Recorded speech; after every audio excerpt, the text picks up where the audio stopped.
Israël a fêté ses 68 ans cette semaine, un jour férié pour les Israéliens, l'occasion de se retrouver en famille, entre amis. Mais que célèbre-t-on réellement?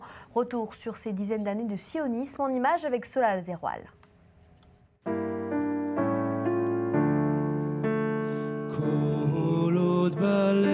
Une notion polémique, contestée, galvaudée, synonyme pour certains de racisme, d'impérialisme, de néocolonialisme. Historiquement, le sionisme est l'espérance du retour d'un peuple sur sa terre promise.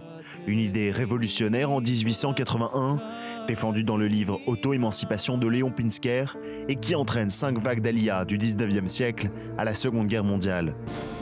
La majorité de ces immigrants, juifs, fuient les pogroms de Russie et l'antisémitisme en Europe. Un point commun, ou plutôt une idéologie commune pour ces juifs pionniers, le sionisme. Fondé par le journaliste hongrois Theodor Herzl au congrès de Bâle de 1897, le mouvement sioniste s'inscrit dans le sillage de l'affaire Dreyfus, et surtout de l'État juif, ouvrage qu'Herzl publie en 1896. Objectif du premier congrès sioniste, développer une stratégie politique. Créer une organisation mondiale pour faire pression sur les États, racheter des terres en Palestine, encourager les Juifs à s'y installer.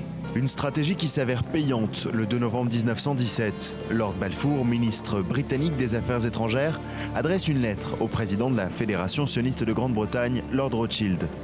Il lui promet de créer un foyer national juif en Palestine. Conquis en décembre 1917 par l'armée britannique, ce territoire est pourtant l'objet de toutes les convoitises. Et en pleine Grande Guerre, la déclaration Balfour semble contradictoire avec les accords secrets de Sykes-Picot. Depuis 1882, 4 grandes vagues d'immigration russe, polonaise et hongroise ont déjà déferlé en Palestine, parmi eux David Ben Gourion, Golda Meir, Shimon Peres. 1933 et l'arrivée au pouvoir des nazis précipite la 5e vague d'Aliyah allemande. Entre 1929 et 1939, près de 250 000 juifs s'installent en Palestine britannique. Le Troisième Reich, la conférence de Wannsee, les camps de la mort. 6 millions d'âmes qui n'assisteront pas à la proclamation, le 14 mai 1948, de la déclaration d'indépendance de l'État d'Israël.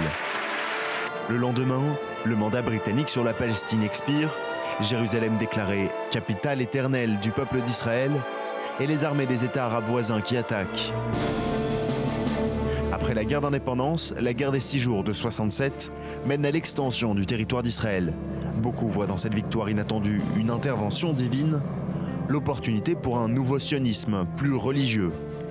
Basé sur un passage biblique, ce sionisme prône l'expansion de la terre biblique des rives du Jourdain à la Méditerranée.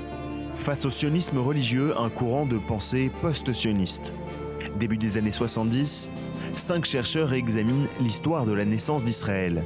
Car selon ces nouveaux historiens, le sionisme est une idéologie caduque, dépassée. Depuis l'État juif de Theodor Herzl, Israël est devenu la réalité du sionisme.